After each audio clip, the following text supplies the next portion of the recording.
কত করে জমা দেয়? 5,000 টাকা মাসে মাসে। তাহলে এই লোকটাকে আমি 15 বছরের পলিসি দিব। 15 বছর কত টাকার পলিসি? 7 লাখ টাকার পলিসি। তাহলে একটা 5 কিস্তি পলিসি যদি আমি দেই তাকে, 5 কিস্তি পলিসি, 5 কিস্তি বুঝেন তো? হ্যাঁ, 5 কিস্তি পলিসিতে 15 বছরের পলিসি দিলে প্রথম টাকা কখন পাবে? 3 বছর যখন হবে, 3 বছর যখন হবে তখন এই লোকটা টাকা পাবে। কত পাবে? 10%। 7 লাখের 10% কত?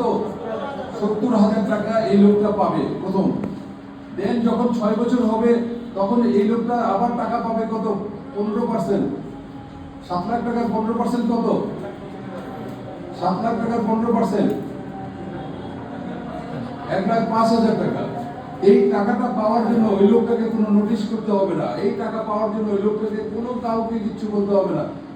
কোম্পানি তার সাথে যোগাযোগ করবে, ভাই আপনার টাকা রেডি, কখন পাঠাবো, কোথায় পাঠাবো, কোন অ্যাকাউন্টে পাঠাবো, শুধু অ্যাকাউন্ট নাম্বারটা দেন। যেদিন তার টাকা পাওয়ার তারিখ, ঠিক ওই দিনই তার অ্যাকাউন্টের টাকাটা ঢুকে যাবে। যখন সে এই পলিসিটার বয়স যখন তার 9 বছর হবে তখন সে 20% টাকা পাবে। 7 লাখের 20% কত? 1,40,000 টাকা।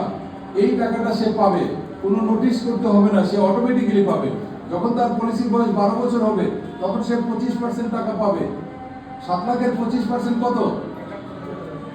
1,75,000 টাকা। এই 1,75,000 টাকা সে পাবে। এবং যখন তার 15 বছর পূর্ণ হবে তখন সে কত পাবে? 30% পাবে। কত টাকা হয় 7 লাখের 30%? কত? এত আস্তে করে কথা বলে কি আর শুনি? 2,10,000 টাকা এইটা সে পাবে। এই যে টাকাগুলো সে পেল, এই টাকাগুলো সে পেল আর কি? তার এই যে 0 ইয়ার থেকে এখান থেকে 15 বছর, এই 15 বছরে 35,000 টাকা করে তার লাভ জমছে। 35,000। আমাদের কোম্পানির টাকা যদি আর 1 টাকাও বোনাস না বাড়ে, 1 টাকাও যদি বোনাস না বাড়ে, আজ থেকে 15 বছর 1 টাকাও বোনাস বাড়েনি, এখন যে বোনাস আছে 35,000 টাকা করে সে বোনাস পাবে। তাহলে এইটা 35 ইন্টু 15 বছর কত হইল? কত? কেউ জানে না, অঙ্ক বুঝে না, কারো মাথায় নাই। কত লিখছি আগে, বলতেছে না তো, একটু ফাস্ট হইতে হবে, একটু ফাস্ট। এখন আসে একটা লোক, তাকে যদি আমরা বলি যে ভাই আপনি যে এই যে কিস্তির টাকাগুলো যে পাইতেছেন, এই টাকাগুলো যদি আপনি না তুলে নেন, এই টাকাগুলো যদি একটা জায়গায় এফডিআর করা হয় তাহলে এই টাকাগুলো অনেক বাড়বে। একসাথে যদি নেন আপনি অনেক টাকা পাবেন। ওনাকে যদি আপনি রাজি করেন, এটাকে রিইনভেস্টমেন্ট বলে। রিইনভেস্টমেন্ট আমাদের কোম্পানি যদি এটা ইনভেস্টমেন্ট করতে চায় সেটা করতে পারে। কোম্পানি যদি না করে তাহলে আপনি ওই লোকটাকে একটা ব্যাংকে ইনভেস্টমেন্ট করাই দেন, একটা ব্যাংকে এফডিআর করাই দেন ওই লোকটার নামে।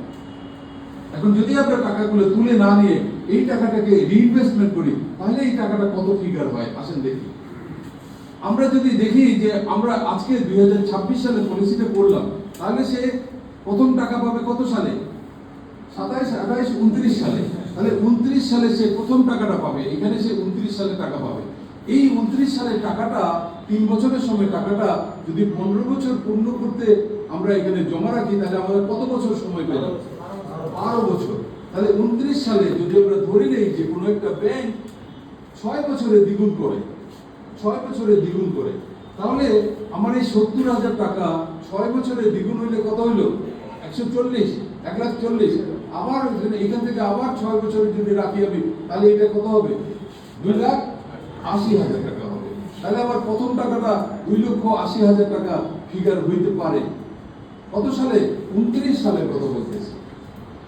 তারপরে আবার 3 বছর পরে 30, 31, 32 সালে আপনি 1,05,000 টাকা পাবেন। এই 1,05,000 টাকা তখনও ধরে নিলাম 6 বছরে দ্বিগুণ হয়। কত সালে? 32 সালে। তখন ধরে নিলাম তখনও 6 বছরে দ্বিগুণ হয়। তাহলে এই টাকাটা আমাদের যদি ইনভেস্টমেন্ট করি তাহলে আমার এখানে কয় বছর বাকি আছে? 9 বছর বাকি আছে। তাহলে প্রথম 6 বছরে কত হবে? এই টাকাটা 1,05,000 কত হবে? দ্বিগুণ 2,10,000। আর এখানে আমরা আরো 3 বছর পাবো, তাহলে এটার আরো অর্ধেক আসবে। তাহলে 2,10,000 আর এটার অর্ধেক হ্যাঁ, ৬২,৫০০। তাহলে 2,10,000 আর ৬২,৫০০ কত হইল? 2,72,৫০০। তাহলে 2,72,৫০০ টাকা আপনার এখানে ফিগারটা আসলো।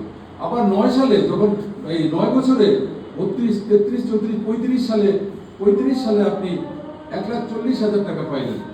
এই 1,40,000 টাকা আপনার 15 বছর পূর্ণ হইতে কত বাকি? কয় বছর? 6 বছর। তাহলে 6 বছর তখনও ধরলাম যে 6 বছরে দ্বিগুণ হয়। তাহলে এই টাকাটা দ্বিগুণ হবে না? তাহলে এটা হবে 2,80,000 টাকা। 2,80,000 টাকা। আবার 12 যখন 35, 36, 37, 38 সালে পাবেন কত? 1,75,000।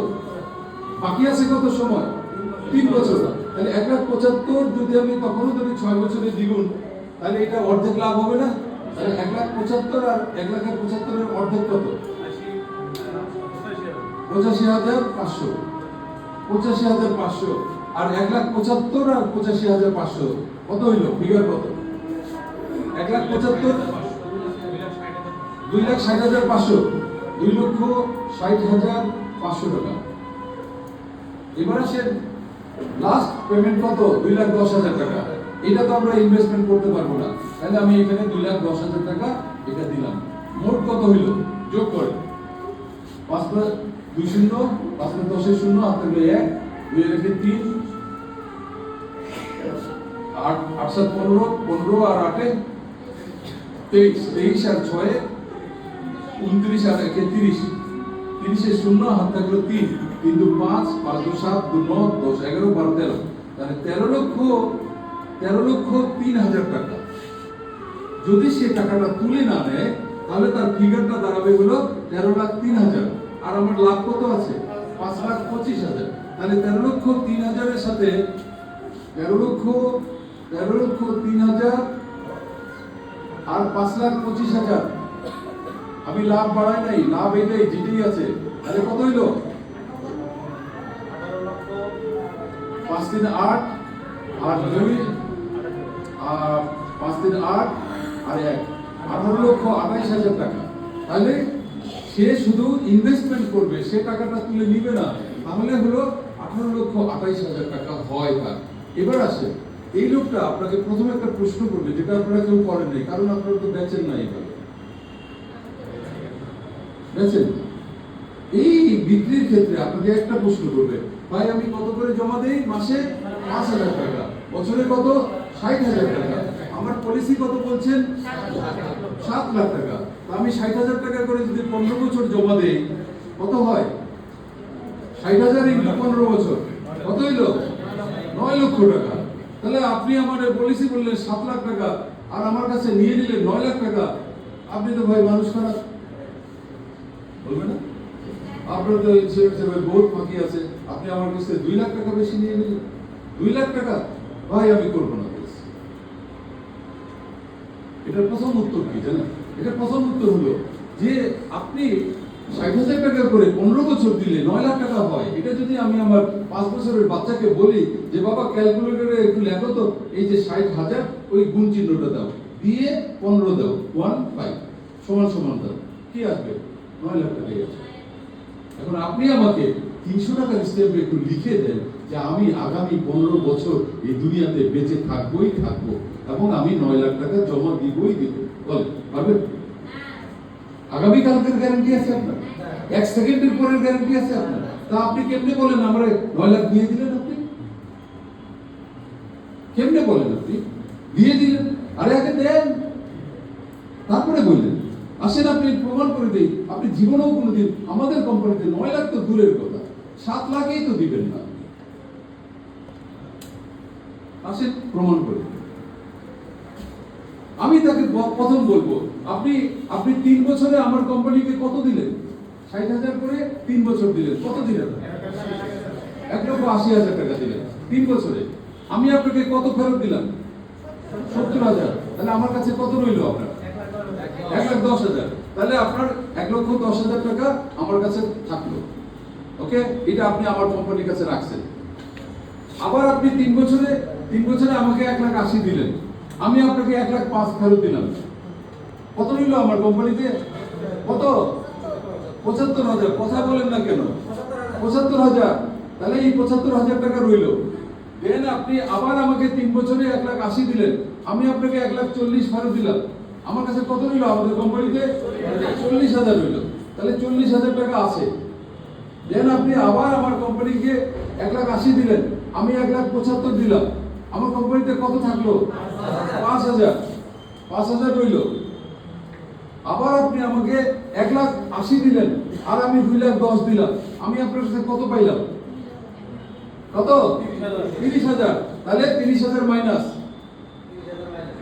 এটা মাইনাস। এবার আসেন যোগ করেন, এটাকে যোগ করেন। এটা কত হইল এখানে দেখেন। হ্যাঁ, 0 0 0 5 5 10 এর 0 হাত থাকলো 1, 1 আর 1 2, 7 2 9, 9 4 13, 3 হাত থাকলো 1। হ্যাঁ, 1 2। এবার 30,000 যে আমি আপনাকে বেশি দিছি, ওই টাকাটা কাটেন এখানে। তাহলে আপনি আমার কোম্পানিতে এটা বাদ দিলে আপনি আমার কোম্পানিতে কত দিচ্ছেন দেখেন। আপনি আমার কোম্পানিকে মাত্র 2 লক্ষ টাকা জমা দিচ্ছেন। কত বছরে? 15 বছরে। 2 লাখ টাকা রাখছেন আপনি, আর 2 লাখ টাকার কারণে আমি আপনাকে কত টাকা লাভ দিছি? 5,25,000 টাকা লাভ দিছি। তাহলে 2 লাখ টাকা রেখে 5,25,000 টাকা লাভ দিলাম, আপনার কি ক্ষতি করছি? আবার যদি টাকাগুলো তুলে না নেন তাহলে কত হবে? 13,03,000। আর আমি লাভ সহ যদি ধরি তাহলে কত হবে? 18,28,000। আর এই 15 বছরের ভিতরে যদি আপনি মারা যান, চোখটা যদি বন্ধ করেন, 5,000 টাকা দিয়েই মারা গেলেন, তাহলে আমার আপনার নমিনিকে কত দিব? 7 লাখ। পলিসি তো 7 লাখ টাকা। তাহলে আপনি আজকে পলিসি করলেন, 7 দিন পরে মরে গেছেন, 1 মাস পরে মরে গেছেন, আমার কোম্পানি আপনার ইয়েকে দিবে 7 লাখ। আপনি জীবনে আমাকে 7 লাখ দিচ্ছেন?